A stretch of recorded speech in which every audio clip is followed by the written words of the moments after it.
Are wooden countertops a good idea? The pros and cons.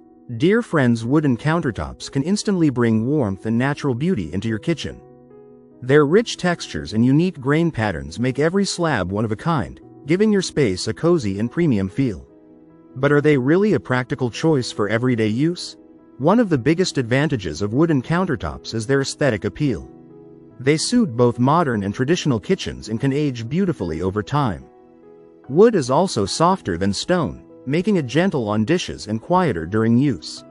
Plus, minor scratches can often be sanded out, which makes maintenance manageable. However, wooden countertops do require regular care. They need periodic oiling to maintain their finish and protect against moisture.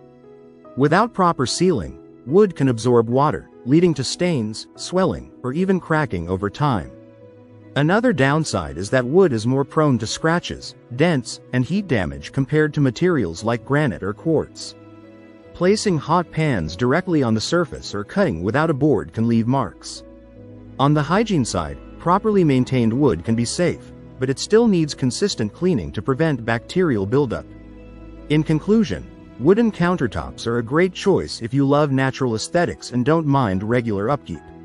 But if you prefer low maintenance and high durability, you might want to consider other materials. If you like the video, give it a thumbs up and share it with your friends. For more useful and interesting information, subscribe to Engineer Ajay Lod's channel, How to Make My House.